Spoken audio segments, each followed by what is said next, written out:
Howdy folks, welcome back to Kennesaw Mountain National Battlefield Park. My name is Ranger James. I'm one of the park rangers here at the mountain, and today we're going to be continuing our series. This is part 2 of our Joseph Johnston Castles in the Air series.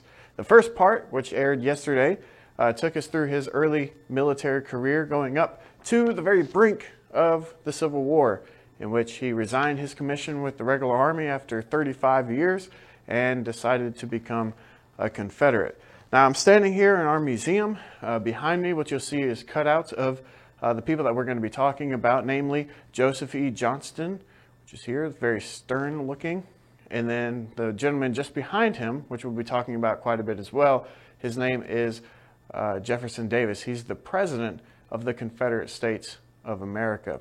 Now this particular video is going to take us through 1861 into 1863.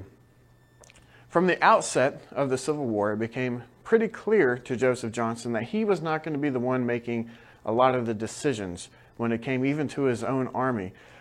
Jefferson Davis is pretty notorious for being a micromanager. Just to give you an example, he would often hold cabinet meetings 3 to 4 times a week, and these cabinet meetings would stretch on for sometimes up to 7 hours at a time. He wanted all of his fingers in all of the pies.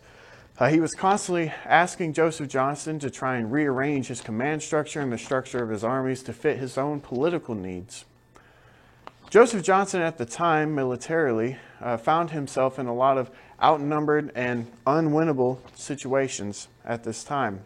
His idea was, and he called upon Jefferson Davis to put this idea forward, was to try and pool all of the Confederates that were in states such as South Carolina or Florida that would be needed more so on the front line in Virginia as the fighting was happening.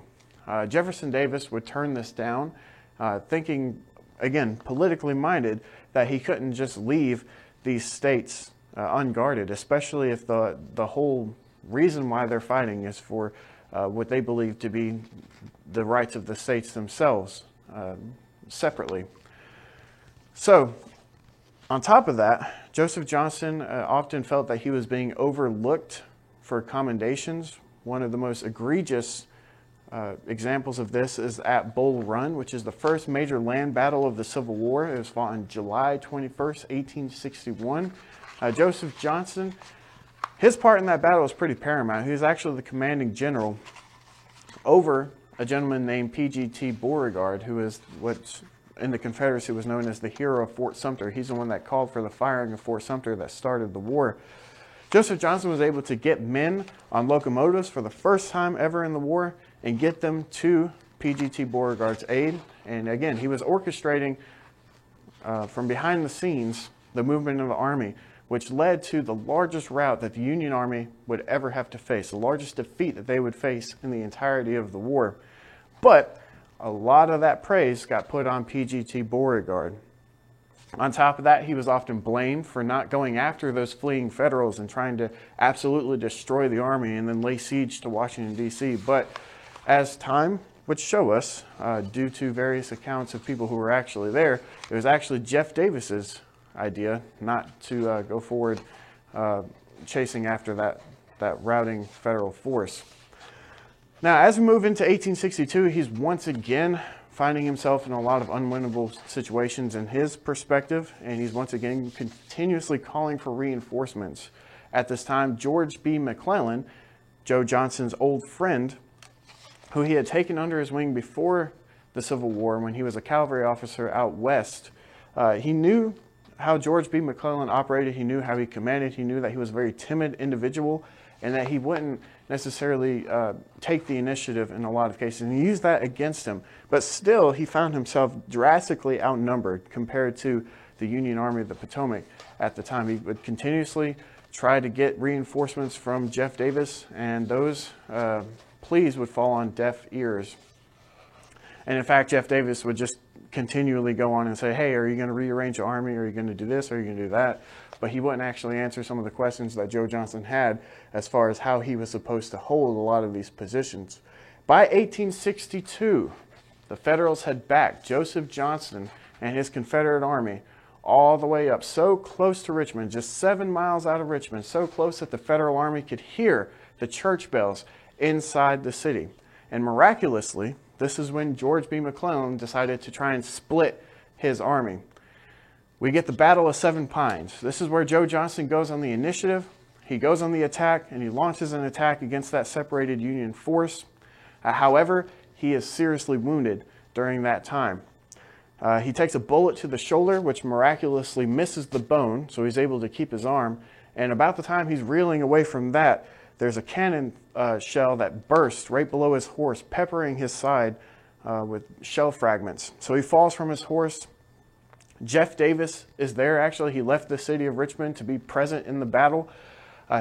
Joe Johnston is taken back to Richmond to recuperate, and Jeff Davis takes this opportunity to give the army over to Robert E. Lee. And this is going to become Robert E. Lee's army. Now, Lee, what he's going to do is he's going to split his forces.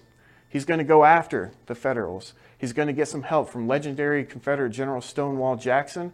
And together, they're going to rout the Federals, get them as far away from Richmond as they possibly can, and the Union Army won't be that close to the Confederate capital again until 1865, when it falls under Ulysses S. Grant. Now, while Joe Johnston is recuperating, it takes him about 6 months to recuperate. He's staying and he's making bedfellows with a lot of the political opponents of Jefferson Davis at this time, people who are openly speaking against the administration. And in one such occasion, there's an anti-administration dinner that's going on. And a statesman hails Joseph Johnston as a hero. He says, "Let us drink to the health of the only man who can save the Confederacy, General Joseph E. Johnston." Johnston, after seeing what Lee has been able to do with his army, he's also been contemplating the fact that he may not be able to take command of any force ever again after what had happened at Seven Pines. He knows for a fact that he's not going to be able to take over command of his army that was his before Lee took it over, due to the great things that Lee is doing with that army. He will rise and gravely say, "The man you describe is now in the field, in the person of General Robert E. Lee. I will drink to his health." Now, while all of this is going on, Ulysses S. Grant has taken control of Kentucky, and he's seriously threatening the Mississippi Valley, and more specifically, the city of Vicksburg, which sits on the Mississippi River. Now, if that city were to fall, then that would split the Confederacy into two parts. It would open up the Mississippi River, and that would be a huge blow to the Confederacy. So, reluctantly, almost, Jefferson Davis puts General Johnston in command of the forces out west.